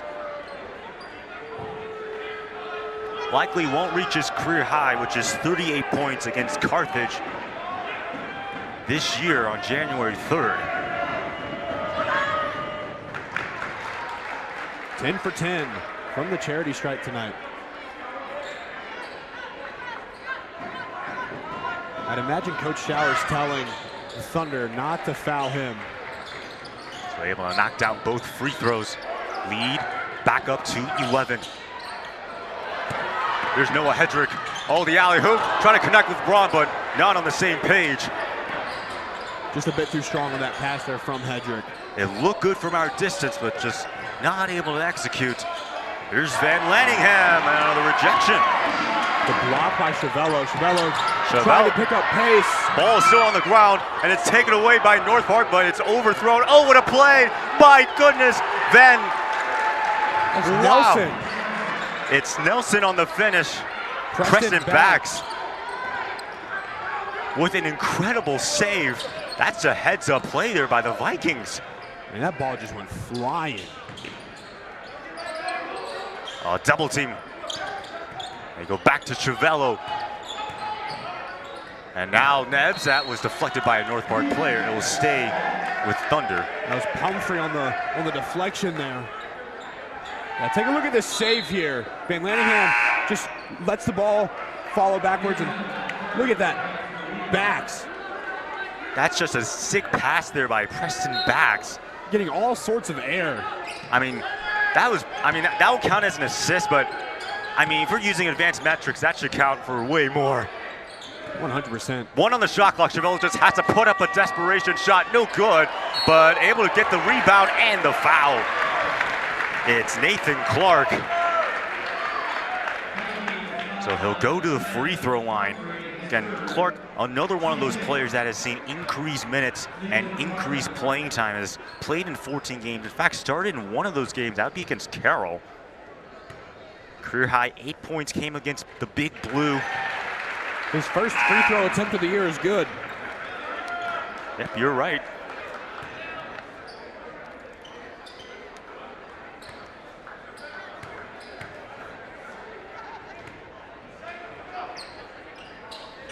They'll knock down both. So once again, North Park lead is back down to 11. See if the Thunder pick up on defense here. What they decide to do, how they decide to play it out. 6:35 now left to go. Here's Keaton Tay, and they're gonna call him a travel. Garza checks back in the game for Noah Hedrick.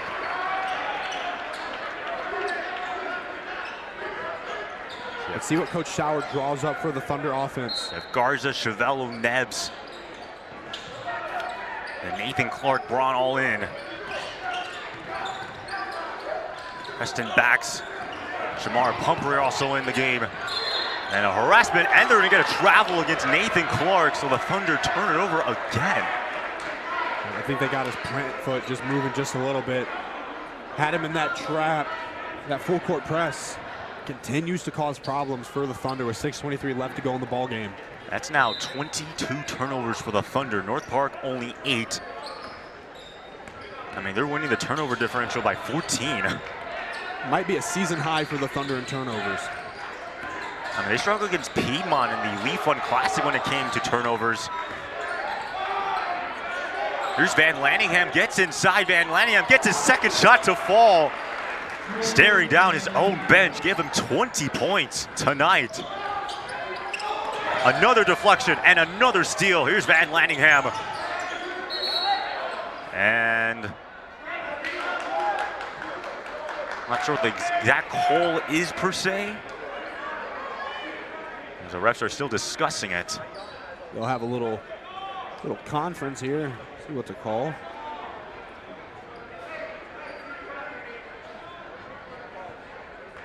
No official word. Talking with Coach Smith. Regardless, it looks like it's going to be North Park ball. As we mentioned multiple times throughout the broadcast, Wheaton, if they win, they're in the conference tournament. If they lose, they're out. Augustana would be in and would take on Carthage. Regardless, for the Firebirds, they'll either be taking on Wheaton or Augustana next Tuesday. Preston Bax kicks it back. 14 on the shot clock for Van Lanningham, guarded by Garza. Bax, and they're gonna call a blocking foul. Looked like it could have been a walk too. Garza not happy with that one. Daniel Garza's third personal foul. You know, I've always wondered about Carthage. What exactly is a Firebird? Are we talking like a Phoenix here, or? Well, they did change their logo, I believe, a couple of years ago, and it does look better. I know they've gone through a few different name changes. Wonder how they landed on the Firebird. Well, I will give credit to whoever made the Firebird logo. It's actually a really nice logo. Really good design, and the color scheme being the red and black. So here's Noah Hedrick advancing up the court. As the Thunder again have just seen that press so many times. Nick Chavello, just an unlucky shot there, just refused to go in. Too strong off the back glass there for Chavello. Under 5:15 now left to go. North Park holding on to a 15-point lead. Again, they led it by as many as 22 points. And taking the three, rings in and out though for Van Lanningham. Garza turning on the gas, got blocked, and it's gonna be a foul. We're going to go against Kenton Lay. See if Garza can come up big here from the charity stripe. We saw this lead, this 22-point lead cut down to 9 only a few minutes ago, but Wheaton hasn't scored in about 4 minutes. Their last field goal was that three-pointer from Braun. So once again, Daniel Garza to the free throw line. Soren Richardson will check in for Connor Braun. Let's see if they can get the freshman heated up in the last 5 minutes of play. And if Garza can make this free throw, he'll have his first career double-double, already with 10 rebounds. Currently sitting with 9 points as well. So there it is, Daniel Garza, first career double-double, and a timeout taken on the floor. 4:58 left to go. It's a 13-point deficit. I mean, North Park, they've played incredibly well. Nothing to play for, but again, they're making the Thunder earn it tonight. Nothing to play for, nothing to lose. They're playing for their pride, and they've shown tonight that their pride means a lot to them. And with that being said, we would like to thank Maypool Restaurant in downtown Wheaton for providing food for the game staff at tonight's basketball game. Maypool is located at 121 West Front Street in Wheaton. Visit their website at www.gatheratmaypool.com to place an order or make a reservation, or give them a call at 331-218-4181. And so now going back to this ball game, 13-point deficit. I mean, it's still possible the Thunder can make a comeback, but time is running out for Wheaton. It is. Time is literally ticking down on their season. We saw them go on an 11-0 run earlier at the tail end of the first half. Potentially they could hit that again, get back in that same groove, and start to turn the tide on this ball game. And for Coach Schauer and this squad, the last time the Thunder have missed out on the CCIW tournament, you have to go back to 2016, 2017. They've made 6 consecutive appearances in the tournament, but right now North Park has the opportunity to snap that streak. Wheaton's also been privileged enough to have some great faces in their program help lead them to those tournaments. And you're talking about Tyson Cruikshank, but what about Niami Odom a couple of years ago? And then before him, Ashton Francis. Yes. Oh, fading away. Preston Bax sprays the mid-range jumper. 15-point lead now for the Vikings.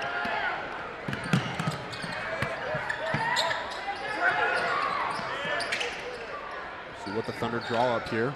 Thunder 9 of 21 from the field. North Park 9 of 25. So offensively, both teams have been in somewhat of a dry spell because of the dominant first half by the Vikings. So it's allowed them to have this lead. Inside, Hedrick bangs it home. Yeah, good ball movement, good shot by Hedrick. Creating space, allowing the open shooter to get under the rim, passing it to him, and he lays it in for an easy basket there. Lead trimmed down to 13 points. This is going to be, oh wow, deep three-pointer and drained. Lance Nelson, oh my goodness. Wow. Quiets the crowd. Here's Nebs, and the play's still going on. Nathan Clark from downtown, too strong, and grabbing the rebound is Kenton Lay. North Park will probably look to try and control the clock here as it ticks down. Then stay tuned for the post-game interview, which will be conducted by Parker Rogers with Coach Schauer. Another three deep, no good though for Shamar Pumphrey. Here comes Garza. Oh my goodness, rings in and out. One of those other unlucky shots. It feels as if the rim has a lid on it. Second time we've seen that. We've seen it first with Nick Chavello. Yeah, that was Clark right there. No dice for him. And Colton Van Lanningham, 22 points, 13 of 13, another deep three, and it's good! Boom goes the dynamite, Lance Nelson. My goodness. Back to back for Nelson. Another three by Clark, no. Another rebound by Kenton Lay, and stolen by Kyle Nebbs, though. But time again is ticking. Chavello takes a three, sinks the triple. And that was great there by Nebbs, doing his best cornerback impression, grabbing the ball, intercepting it, getting it to Chavello on the other end of the court for the three. Timeout taken on the floor, and that three-pointer, by the way, for Nick Chavello sets a new career high in terms of points, 23 on 6 of 12 shooting, breaking his previous high of 22 against North Central. And so now, Parker, what is the strategy for Wheaton and North Park? Yeah, if you're Wheaton, you're looking to beat the full court press, continue to move the ball well. That's where you found the most effectiveness this season. Get the ball in the hands of your playmakers. We've seen Soren Richardson able to hit from three this season. We've seen Connor Braun. We've seen Nick Chavello. We've seen Kyle Nebbs. Try and get them fired up in the last 2 minutes of play here. Obviously, on the other end of the court, if you're North Park, you're looking to really stifle the Thunder with this full court press. They've created so many problems. They've created 22 turnovers, most of them coming off of that full court press. So if I'm North Park, I'm looking for the steal. I'm looking for the full court press. Just rely on their defense. That's what they've been able to do all night so well. Just to lay out the situation, North Park was in the double-double. Wheaton's in the, North Park is in the double bonus. Wheaton just in the bonus. As you have 3 players on the Thunder side with 3 personal fouls. That would be Nate Sock, Kyle Nebbs, and Daniel Garza. Kenton Lay for North Park in foul trouble with 4. Again, North Park holding on to an 83-67 lead. Currently a 15-point hole for the Thunder. And again, North Park, I bet if you are Coach Smith, you're all about just draining that clock down. See how he decides to play out the last 2 minutes. TJ Garner, he was paired up against Daniel Garza for a moment, now under 2 minutes to go. That shot by Steven Zagir just came to the ball game, won't fall. So North Park going, oh boy, the ball is still loose, and a hard foul. That's going to go against Daniel Garza. But as I was just about to say, North Park has inserted some of their bench players. Trey Brooks is in the game. Steven Gisser is in the game. And again, North Park in the double bonus. They'll go back to the free throw line. And in some ways, reality is starting to set in. If North Park can hang on, the Thunder will be eliminated from postseason contention, and instead the Augustana Vikings will make it to the conference tournament. And they'll be playing Carthage on Tuesday. We already know Illinois Wesleyan has already clinched the bye. It looks like North Park's taking off the gas on that full court press.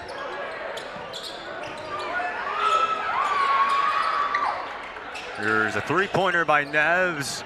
Rings in and out. But still an impressive showing for the Thunder. Daniel Garza, first career double-double, 10 points, 11 rebounds. Nick Chavello breaking his career high, 23, 8, and 2.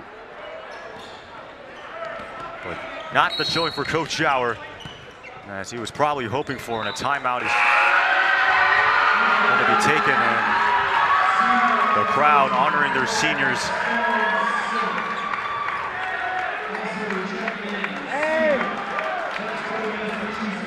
That'll be Stone, Sinnott, and Luke Bitters checking into the game, the seniors for the Thunder.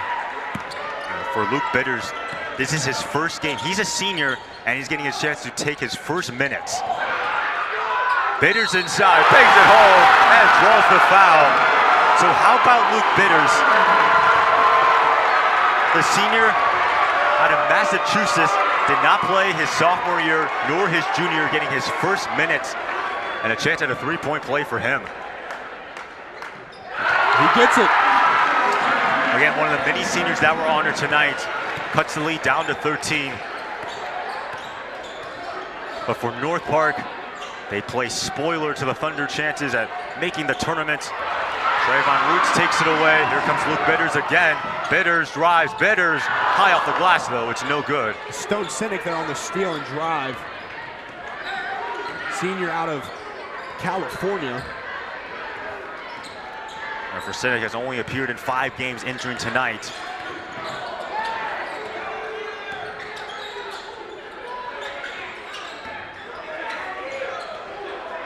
Eight on the shot clock. The answer will take the 3, too strong. But you have Sinek who gathers in the board.